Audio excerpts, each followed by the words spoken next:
So, this week on the podcast, we are having a very special episode featuring somebody else doing the interviewing for once.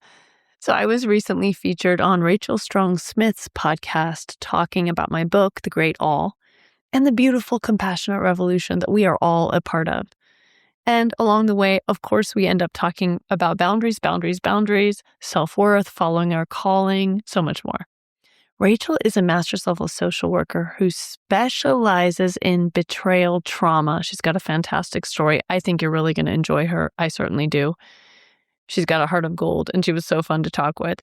So this is part one of two parts. Sit back and enjoy as Rachel and I get all up into the things that make such a massive difference in the lives of compassionate people. And when you're done, be sure to go check the show notes, especially if you've ever experienced betrayal trauma in a relationship. You will find Rachel's info, her podcast, her social media handles, all that stuff in the show notes. So you can go give her a follow. Enjoy. Welcome to the Betrayal Trauma Recovery Bookshelf, a space for women healing from betrayal to reconnect with their mind, body, and soul, one page at a time. I'm Rachel Strong Smith, a betrayal trauma coach who's walked this path myself. In each episode, we'll explore books that speak to the heart of recovery, books that validate your experience, offer insight, and remind you that you're not alone. This isn't about fixing yourself.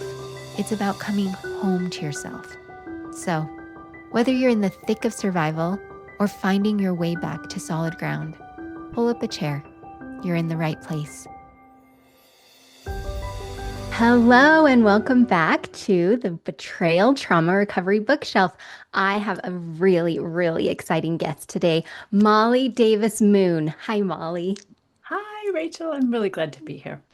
Oh, I'm so excited that you agreed to come on here and talk to me about your new book, The Great All, a parable of hope, new beginnings, and you. Oh, man. I personally have not seen it yet. We're going to talk about it because it's launching. The release date is coming up, but we can talk all about it. I like it. I'm excited. Well, Molly was raised in her wild ancestral home of Alaska. Molly is a mother and grandmother, lover of nature, a lifelong creative, a therapist, coach, and leader in the healing space with her popular boundaries, cartoons, and programs that have taken social media by storm, creating loyal followers and changing lives. Now Molly's heart for a better world flows through her pen in this empowering parable for personal transformation and collective change. And you can find Molly on her social media with all of the boundary cartoons, and we're going to talk more about that too, and your website, www.boundary.com. And yeah, let's get into it. Molly, hello. Thank you. Hello, Rachel. Oh, can I just tell you, I have been waiting for you to write a book so that I could bring you on here. That's so funny. For reals. And I saw you wrote it and I'm like, oh, we're getting her on here right now. Oh, I just love your boundary courses, how I found you. And I took all of your boundary courses and they are amazing, life-changing. Yay! That's why they're here. Makes me so happy. Oh, and do you want to know what? So I have created my own coaching practice called Rise Strong Recovery. And this came after your boundary course. I was going through a lot of my own betrayal trauma journey. Yeah. Yes. And your boundary course. Yes. The part where you talked about the butterflies and transformation and how they turn into soup, that was what inspired me to do my logo for my coaching, which is a butterfly in hands. I did not know this. No way. Oh, now I have full body chills. You know, Rachel, that is there's this vision that I had that burst the whole program into being, because I didn't even want to be on social media or on the internet or, the most unlikely. I get that. I bet you do. There's a dragging, kicking, screaming thing of like, not me, you've got the wrong person. But there's such a vision in me and it's so strong still that there are so many leaders, healers, helpers. There's so many compassionate people out there of so much to give, but we are drained in toxic relationships. We're remaining loyal, you know, year after year after year, while betrayal's happening, a variety of other things that can happen. And in my say vision, because it's almost like a spiritual thing in a way. I don't have a word to give it, but I saw all these people coming into their power, far outshining me. I just and yay. That is why I'm here, and that's why I'm doing what I'm doing, because we together can change the world. And that's really meaningful to me. Thank you for sharing that. Whew. Yes. Yes. Thank you. That just, oh, that really touches me because your compassionate revolution, I feel a part of it. And I'm so grateful to be a part of it. Whew. Yes, so happy to be here with you. Wow, Mm, you kept that. So I just want all listeners to know Rachel didn't tell me this extra cool stuff before we talked. that It's was genuine reaction, huh? Yeah. wow. So thank you. I just am just so It's my excited honor. to be able to share that with you. Oh, it's my honor. Hey, let's dive into your book. I am so excited to talk about this. So, in your book, you've told me that it came to you in a meditation, like a vision, kind of like this download, right? Can you share what that moment was like and how you knew this Yeah. story was meant to be shared with the world? Yeah, I guess we're gonna have a vision. I forgot about that. So um, I'm outing my weirdness. I think many creative people who are inclined to be creative probably experience this as well. Um, I like being intellectual. I like being analytical. There are things that can go in charts and spreadsheets. But when it comes to the actual creative process, it's kind of wild and woolly. I've had so many different times where when I was gonna sit down and make a boundaries cartoon to post in the morning, I'm like, I wonder what I'll make. I haven't even known. And then I sit down and I'll maybe think real quickly, what would Molly 20 years ago really have loved to see? And then bloop, Mm, here's this idea. So, I mean, I'm not saying that happens all the time, but some of my favorite cartoons that came out of me, I almost feel like, in a way, I can't even take credit for them because, like, that, I don't know if you ever saw that one. There's this one where this person is reaching out to help another human with their suffering emotions, and their emotions have, I don't know, it's like they're a little bit on fire or something like that, and this person's like, how can I help you heal this? I can't remember the exact words. And behind them, their own feelings are like there's a bonfire happening in their own emotional health, but they're busy helping the emotional health of somebody else who has a little bit of a flame, a little bit of a problem. And I remember that cartoon just literally came to me. It just popped in my head. I'm like, I gotta draw this now. And I say all that because this book happened kind of in that same way. And I actually have, there's two copies that exist in the world. yes, And look at it. they're like a printer advanced peak, so that before the publisher said yes on it. And so I actually had this book come to me, and I'll show a few pages. It's fully cartooned, all by hand. Actually, it's even the words are me, my handwriting, but I I'm so love lucky to find a that. publisher to see the vision and want to do it. I was thinking relevant to being a therapist. I was thinking, I get I get dark and light, day and night. I get that there is actually beauty in all of it. The day brings beauty, the night brings beauty. You really can't call one good or one bad in a way. The dark times of my life have actually been the place that the most growth happened. I'm not saying it was fun, but looking back, I see the point, I see the purpose. And I'm talking to God or the universe or whatever, just whoever it is that I talk to. I'm like, but what about evil? And I know lots of humans have asked this question, but there's those, how there's those things that happen that they're not a well-intentioned person accidentally doing harm. They're actually calculated, cunning, intentional, with zero conscience about the pain that happens on the other side. And I was thinking of some of my amazing therapy clients before I went when I was a therapist, like stuff that happened to them when they were little, that it's like mind blowing that someone would do this to a child and not just do it once, but do it over and over and over. And I was just like, why evil? And I don't know why. I don't, I mean, I've probably asked that a million times, but at that moment, I'll say the universe just to be general and respectful of everybody. Insert higher power of choice. The universe just answered. And Rachel, I had a whole cartoon movie kind of play out in my Mm. head. And that is actually what this book is. I was like I was watching a movie or in it and watching it, and it completely changed my life and my understanding of me and my place in the world and us and what's happening right now. Yeah, that's the Oh, I mean, there's a longer, even more windy version. yes. That's Oh, a condensed it- version. yes. Oh, I feel that. I feel it's a conduit to truth. And I love the Yeah. simplicity of the cartoons and the way that it's written. And again, I haven't seen it yet, but I'm on the pre-order list. Oh, thank But you. because it really it doesn't go into the intellectual, but we Yes. can speak with the symbolic, which is a universal language.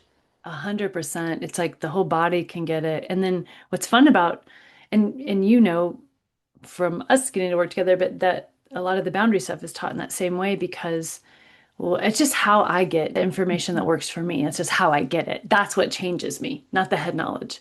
So that's also then how I teach it. But I love it when truth hits and then it can filter up into the brain and the brain can go, now what do I want to do with this? It feels like that's the brain at its best versus the Mhm. brain trying to come up with what what is the truth for me? The brain has I feel like that's a job the brain's not actually very equipped to do because the brain's always going to be like, oh, I'll tell you what's the truth for you. Let's think about all your past trauma. Thinking in terms of Mhm. betrayal and Like the relationships. What's true for you? Mhm. All men suck, or whatever, how whoever did the betrayal. Relationships are terrible. You can't trust anybody. You're not enough. You're not worthy. If you would have been better, they wouldn't have done it. All the 8 million different things that the brain doing its best is trying to like, I'm trying to do the math here. 2 + 2 = 4. Yep. Yep. Relationships are terrible. Mhm. You can't Mhm. trust anyone. And that sets you up for like, what if you meet someone new who's amazing? Your brain will actually set you up to be anti-relational now because you you can't actually follow your intuition, your instincts, and maybe that Mhm. person's really healthy. And it's like I think it's so important. Our heart really can attune to truth so much easier, so much swifter. And then the heart can give that sense to the brain, and the brain can figure out how to put it into language and words. Brain's actually really good Yes. at that.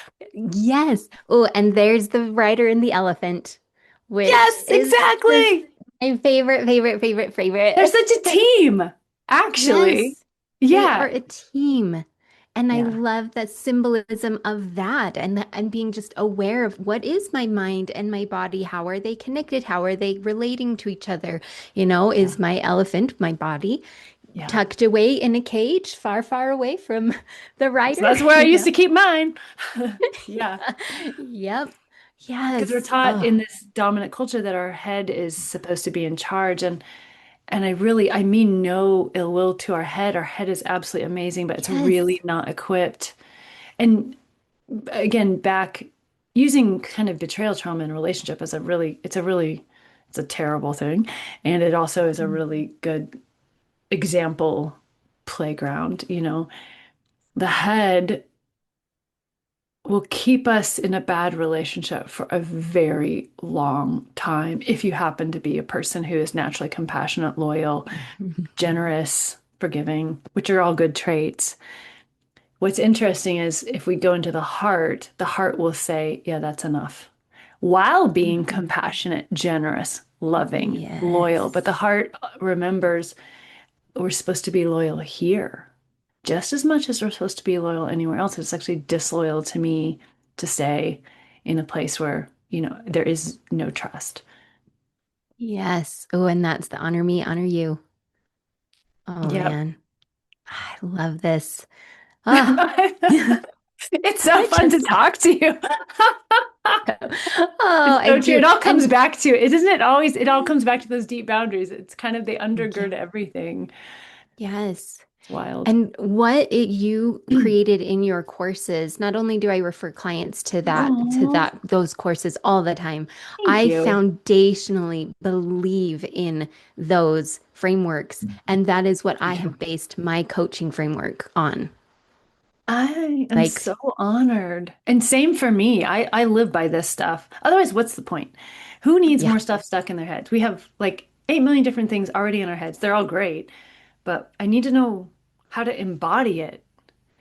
And I think yes. that's what boundaries help bridge the deep boundaries, not just intellectual boundaries, but deep boundaries work Mm-hmm. really integrates. It makes that head heart connection. Oh, I can live this. It's actually not hard Mm-hmm. to live this. I mean, sometimes it's kind of hard, but Mm-hmm. but it's hard more. It might be hard on my ego or my fear, but it's actually in my nature to walk in a way that honors self, honor others. It feels really good. Yes. Yeah, I call that like an alignment boundaries. Like when Perfect those word. boundaries came from my alignment, I was like, oh, it's like gravity. It's like a law of nature. It's not me like holding anything, God, we say Yes. hold boundaries. And it's like, it's not about like, oh, it's like, oh no, this just simply doesn't work for me that way. It just That's doesn't all. work. Hmm. Exactly. And it works. It's like going downhill versus trying to climb uphill. Sometimes when I'm talking to someone who might come in the program and they're just in a tough spot. And you know how it is when for it's usually a hard thing that makes us get the help we probably needed Yeah. 5 years ago anyways. But yeah, we're all Yep. getting by just fine. Raise Why my am I hand. gonna? Yeah, exactly. Same. I know this Yep. because I do this. Or I did this. I'm definitely getting better now. Proactive is the way to go. Hmm. Um, but I'm 50, so it took me a long time to get here. But sometimes somebody's worried about engaging, and you probably have that same thing with your coaching program. It's like, do I really want to put up the time and the energy? And it's also going to cost some money. And do I really want to do this thing? And their mind is telling them all the reasons why this would be uncomfortable. But it's funny because you check in with the heart, and the heart's usually like, get your ass in there already. Should have been in there Yep. yesterday. Because the heart knows, do you know how much work we are doing staying the same? So much work. The Mm. energy output, the Mm. cost. It's often the financial cost actually of staying the same is Hmm. also there. It's so much easier. Get the help you need. It's, yeah, it'll be a little bit of different type of work. You're already working really Hmm. hard to stay in the misery. I mean, like it's a lot of work to stay in the misery. Yes, and it's what's hard is when you're in the middle of that hard work of staying in the same, it feels like then what could possibly be on the other side because now you add the unknown. And Yeah, really my brain went to it's going to be worse than this. It has to be worse than this. And like 100%. in a short-term way, like it got more intense. Yeah, Right? It was exactly. like, okay, I'm finally facing what I didn't want to face before. I'm ready for it. And it did get more intense.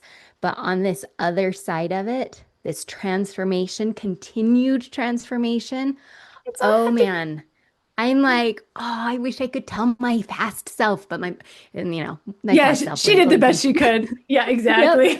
We could have had a much easier path. I think that too. But you know what? She But didn't it know. was what needed happen. Yeah. It was. Yeah. Yeah. And the It's so true. contrast. Yeah. I value the contrast. I value that I remember what it was like before. And So I am cool. so glad to have that memory Yeah. because then I have the contrast of what this alignment, peace, boundary place feels like. And it's not an absence of negative emotions. It's actually more Yeah. of a presence with the negative emotions and the positive ones.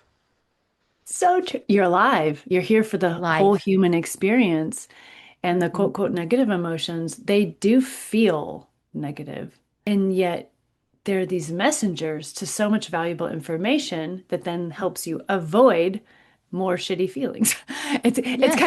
It's really counterintuitive, but actually if you hang out with them, you will feel a lot better. If you run from them, you're going to feel bad for a long time. Yes, yes, it is. It's that. And it was so counterintuitive and paradoxical. As I started really going into this deep dive in recovery, I was like, this is not what I thought it was at all. I agree. So Yeah. it just, cha flipped everything on its head. So cool. We seriously haven't even got to the second question because I could literally talk to Oops. you Okay. forever and all day. So Same. All right, let's talk more a little bit about your book. Let's skip into, okay, the wound and the way forward. So, one of the Mm, themes that you told me yeah. about, that the great all, is that within each of us lies both the wound and the possibility. Oh, this segued really good into it. How do It you did. see that playing out in people who identify as highly empathetic, deeply Mm. compassionate, especially those who have experienced the hurt of betrayal? Ah, such a good question. And it does go, this book is it's not about boundaries per se.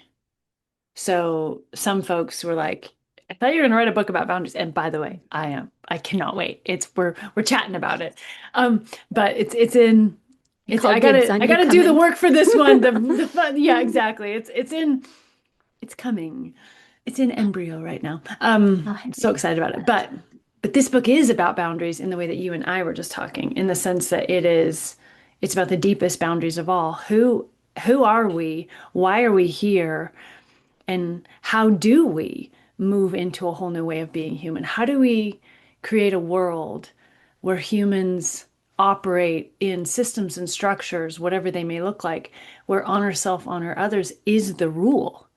Because if you think about it, the way our world has worked, and not everywhere in every place, of course, but what we know of in the West as dominant culture, it's not an honor self, honor others system. And it hasn't been for a long time. It's a somebody gets honored and somebody gets dishonored. And so a micro version of that would be betrayal trauma in relationships. Somebody is getting honored in the sense of they're having a great time, kind of. I don't know if it's really that great of a Yeah, time I to, know. but still, they're experiencing pleasures at the cost of somebody else. Someone else is paying. So it's a dishonoring relationship because there isn't truth and authenticity, right? Instead of saying, hey, for whatever reason, hey, I'm really interested in this, or I'm struggling right now with temptations or whatever it is, and working through it with honesty and integrity, there's a dishonesty and a dishonor and a commitment to dishonesty and Mhm, dishonor. It's one thing, humans mhm, struggle with stuff. So dishonoring somebody, just in case anyone is a compassionate perfectionist, there's a lot of us, and they're like, "Oh my gosh, sometimes I dishonor people. What does yeah. it mean?" Like, I'm not saying that, but when the desire to dishonor somebody arises in my heart, or the desire to walk outside of my integrity, or I find that I am walking outside of my integrity, what do I do? That's the question. And Mhm, if we're truly seeking to embody love, the answer is I bring myself back into alignment, because that's not for me. That's not my path. It's not going to grow what I want in my life, and it's not going to grow what I want in the world. So I come back home to myself, back to my true boundaries. And my true yeah. boundaries are honor self, honor others. And so in this book, it's in a parable form, um, trying to describe without telling the story of the book. In this Yeah. book, in a parable form, there is both there is it's like looking at the humans as one being, the whole human species as a caterpillar that is Mhm, ready to become a butterfly. And the larva, the thing in us that is not so great, just keeps getting bigger and bigger, eating and eating and eating. But we all know in a caterpillar, there's an end to that stage, and there's a shift into something completely different. And I think for me, honestly, a friend of mine, another graduate from the Boundaries program, read it. She goes, "This is the hymn of the compassionate revolution." And I was like, mhm, yes, exactly, it is. This book is filled with so much. It's not sweeping any of the pain under the rug. It's actually the opposite. It's really trying to own the pain that we have ah, caused each other with man's inhumanity to man. But it's also an anthem of, guess what? This big thing that is humanity is actually changing, and it's happening right now. We are just like it happens inside of a butterfly. There's hormone signals that say it's time, it's time, it's time. And you look around the world right now, everything's breaking. No matter what side, what beliefs, what everything everyone has, everyone's kind of going, oh my, what in the world? Yeah, mhm, everything's falling apart. We don't even know who to trust. We don't know where to trust. Systems you thought would never go wrong are not even here anymore. Um, and so for the empathic, compassionate person, it's a really easy time to either get filled with hate because of the terrible things happening. So if you do pay attention to the news, you can go into either a lot of fear or a lot of anger. I'm not saying anger is bad, by the way, or fear is bad. There's a Right. place for them. Yeah. But we get stuck there. Or we can just feel hopeless. You know what? I'm just going to keep staying small, silencing my voice. There's no point to even trying. The world's, going to hell in a handbasket. Why should I even care? And This can I book, interject there? yes, A lot please. of times when you're in that place, you're actually not feeling those emotions.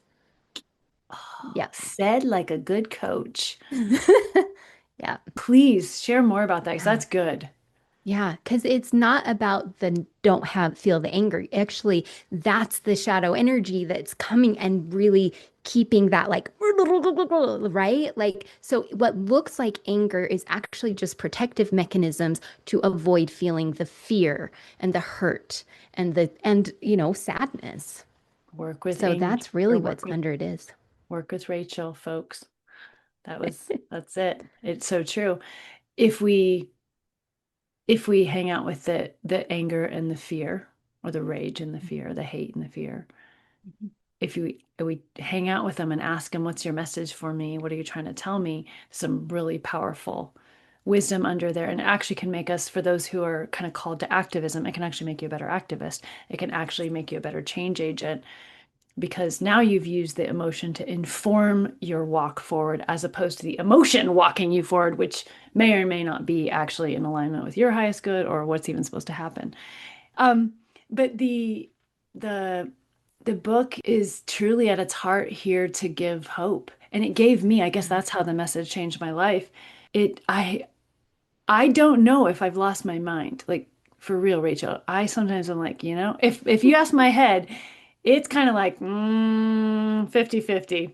She's either lost her mind or this is true. I don't know, but I wouldn't do it. My recommendation would be no, because there's too much risk here. The rest of me, my head's coming along. It used to not be 50-50. So we have made a lot of progress. But I actually believe we are changing our world and will change our world. I don't know if I'll see it in my lifetime. I think it's 10, 20, 30 years out. But we humans are reaching critical mass of people. Look at all the people waking up all over the place. Just Mhm. saying, wait a minute, I'm here for something more. This is not how humans should have to live. We don't we don't have to do it this way, do we? Yes. Could we imagine something different? And as each one of us wakes up and gets aligned with what we're actually here to do, I actually think there are these amazing, compassionate, empathic people out there who are city planners, who are people who could be part of government or restructure or whatever. I don't know. I don't know. It's not my job. I just know they're Mhm. out there, and my job's to help wake them up. But it's Mm. it's full of hope. I'm going to pause us right here and end our first part so we can have two parts of this. And I just want to tell my readers stay tuned for the rest of our interview because it's going to be great. And thank you, Molly, for being here, and we'll Thank continue our you, interview. Rachel. Mm. Thank you. And as always, listeners, take what resonates and leave the rest. Bye bye. Thanks for joining me today on the Betrayal Trauma Recovery Bookshelf. If something from this episode spoke to you, share it with a friend or come connect with me online. You can find me on Instagram and Facebook at Rachel Strong Smith. And if you want to go deeper, sign up for my email newsletter, where I share grounded support, personal insights, and practical tools to help you reconnect with yourself. Remember, healing isn't a straight line, it's a spiral, and every step towards yourself matters. So, until next time, take gentle care.